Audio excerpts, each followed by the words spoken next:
What would happen if you built a refuge for a persecuted people in a place where another people already lived? In the next few minutes, you'll learn why this moral quandary is at the root of the struggle between Israelis and Palestinians, and what you can do to help achieve a just peace for everyone in the region.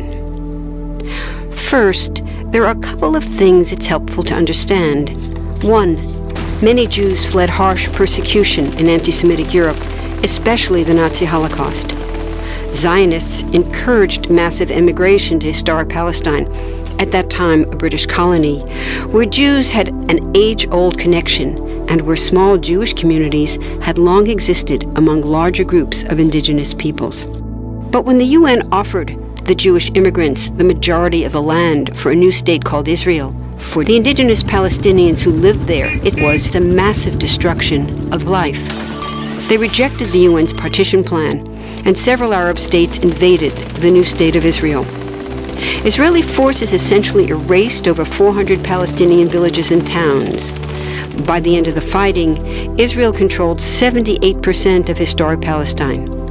And when 750,000 Palestinians who fled or were expelled during fighting tried to return to their homes where the new state now stood, they were permanently barred by the Israeli government. While over 100,000 of their relatives and neighbors who hadn't left became second-class citizens of the new state, along with the new Jewish majority. Today, Palestinian refugees and their descendants number in the millions. Most are in the Gaza Strip, the West Bank, and Jordan. Many are spread throughout the world, with millions still living in refugee camps, seeking to return to their homeland. To sum up, one group of refugees found a much-needed home, but in the process, a new group of refugees was created. Here's the second thing to understand. Israel was founded as a Jewish state. But now ask yourself, what exactly does that mean? People had lots of ideas about what a Jewish state should look like. Some called for equality for all citizens. But what was created, in practice, was institutional discrimination against non-Jews. In other words, Israel ended up being built on a blueprint of exclusion. The Israeli government wants maximum land and resources for Jews, but not the Palestinians living there. That's why, inside Israel, Jews get special privileges, including rights to land and housing, that are denied to the Palestinian citizens, who make up 20% of Israel's population. That's also part of why Israel has never defined its borders. In fact, they still hold on to land, the West Bank and Gaza, that they conquered in the war in 1967. Since then, Israel has built Jewish settlements throughout the occupied West Bank, building Jewish-only cities and supplying them with infrastructure like roads and army camps, schools, and even a college. Military occupations are meant to be temporary, but after 40-plus years, this one looks permanent and entirely unjust. In the West Bank, Israeli Jewish settlers and Palestinians live on the same land, but must live under two completely separate and unequal systems of Israeli law. The Jewish settlers dominate the natural resources, including water and agricultural land, and they're backed by the Israeli army.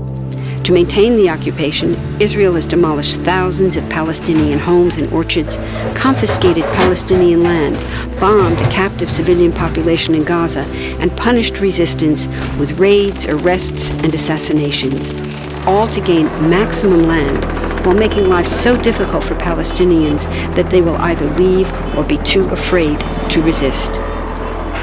Palestinians have fought back. For decades, they tried to achieve national liberation through armed struggle. Some groups still do. But the majority now support popular protest instead. The deeply harmful pattern of control, repression, and violence profoundly harms Palestinians living under occupation and Israelis living as occupiers. This must be broken to reach a peaceful and secure future for both peoples. Now that you understand the problem, what about the solution? What about peace talks? So far, over 2 decades of U.S.-backed peace talks have actually made things worse by helping Israel continue the occupation. It's been years of talking while Israel massively expanded the Jewish settlements and literally redrew the map. Peace talks are good if they're real, but not when they're theater to cover a land grab. So now what? The current world superpower, the United States, has been a terrible friend, enabling Israel's destructive and self-destructive expansion onto Palestinian land by funding the Israeli military, the biggest recipient of U.S. foreign aid in the world. But there's another superpower that can make the difference: you. There's a movement with hundreds of thousands of people just like you across the world, including Palestinians and Israelis, protesting, educating, divesting, and boycotting, all to bring nonviolent international pressure on Israel to stop violating human rights of Palestinians. Throughout history, where governments have failed to push for justice, people just like you, like us, have taken the lead and won. Now it's the Palestinians' turn for freedom and justice. We can pressure Israel to end the occupation and the discrimination. We want all people, Jews and Palestinians, to have equality, human rights, and democracy. We can change history. Join us.